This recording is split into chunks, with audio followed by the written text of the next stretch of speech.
Encuentro de Hidalgo y Morelos en Charo.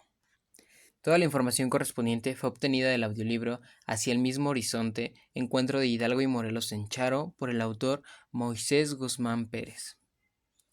En la historia de la independencia de México, un encuentro crucial tuvo lugar entre los líderes revolucionarios Miguel Hidalgo y José María Morelos en la villa de Charo, Michoacán, en 1810.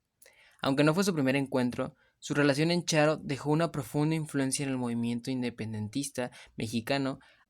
Antes de este encuentro, ambos líderes realizaron viajes desde Valladolid a la Ciudad de México, obteniendo sus títulos de bachiller en artes y pasando por Charo, donde observaron la comunidad y sus alrededores. La villa de Charo estaba habitada principalmente por indígenas matlacincas o pirindas y contaba con una iglesia y convento construido por frailes agustinos. Hidalgo y Morelos tenían diferentes percepciones de Charo en sus viajes, lo que influyó en su posterior participación en la lucha por la independencia. Además, eventos en la monarquía española, como las abdicaciones en favor de Napoleón Bonaparte, generaron incertidumbre y tensión en la Nueva España, allanando el camino para la insurgencia y la lucha por la independencia.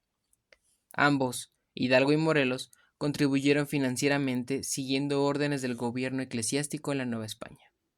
En junio de 1810, Morelos se enteró de un bando del virrey que solicitaba fondos para la fabricación de armas de fuego debido a la amenaza de un ataque de las fuerzas francesas. Estos eventos y las crecientes tensiones de la Nueva España establecieron las bases para el futuro papel de Hidalgo y Morelos en el movimiento de independencia. A principios de octubre, Morelos se enteró de la revuelta en Dolores liderada por Hidalgo, su antiguo rector, lo que lo sorprendió. La agitación política y social los llevó a asumir un liderazgo en la lucha por la independencia de México.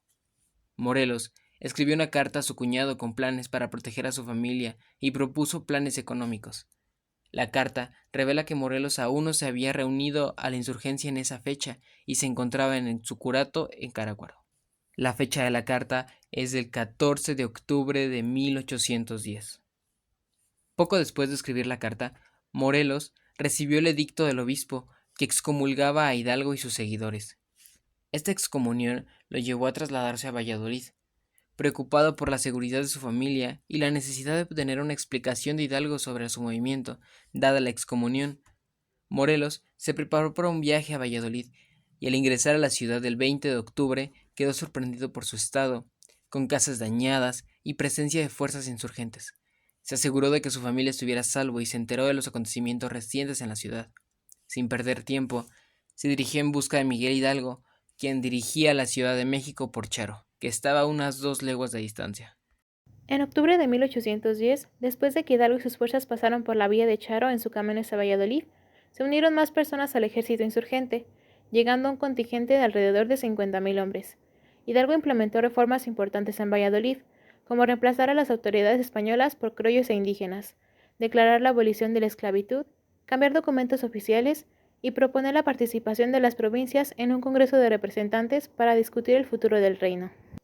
El 20 de octubre de 1810, Hidalgo partió hacia la Ciudad de México, seguido por algunos líderes insurgentes. José María Morelos, tras asegurarse de la seguridad de su familia en Valladolid, se apresuró a buscar a Hidalgo en la villa de Charo. Allende también estaba en Valladolid y recibió una solicitud para detener el saqueo en la ciudad. Morelos identificó a Hidalgo y lo alcanzó mientras cabalgaba en la hacienda Parapeo. Durante el viaje, Hidalgo explicó los motivos de su insurrección a Morelos, incluyendo la preocupación por la religión y la justicia de su causa.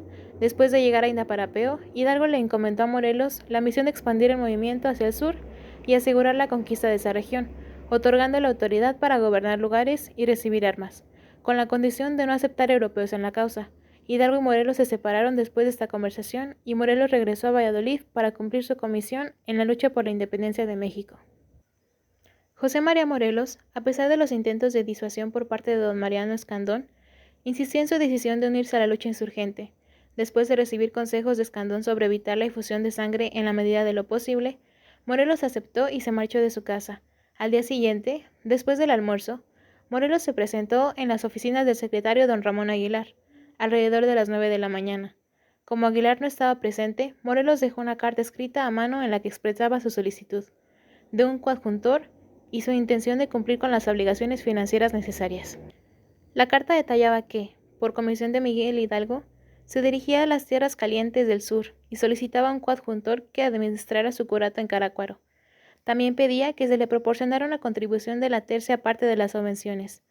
Morelos dejó claro que esta comisión le cambiaría la vida, convirtiéndolo en un destacado líder de la revolución con objetivos políticos y planes claros. El paso de Morelos de ser un sencillo cura de un pueblo a convertirse en un destacado líder revolucionario fue un cambio significativo. A lo largo de su participación en la lucha por la independencia, Morelos se destacó por sus logros militares en batallas como Cuautla, Izúcar, Acapulco, Oaxaca y Tonalá. Además, dejó un legado de ideas políticas y sociales revolucionarias, participando en la creación de instituciones importantes como la Suprema Junta Nacional Americana, el Supremo Congreso en Chilpancingo, el Supremo Poder Ejecutivo y el Supremo Tribunal de Justicia. Todo esto contribuyó a su reconocimiento como un destacado estadista y militar en la historia de México.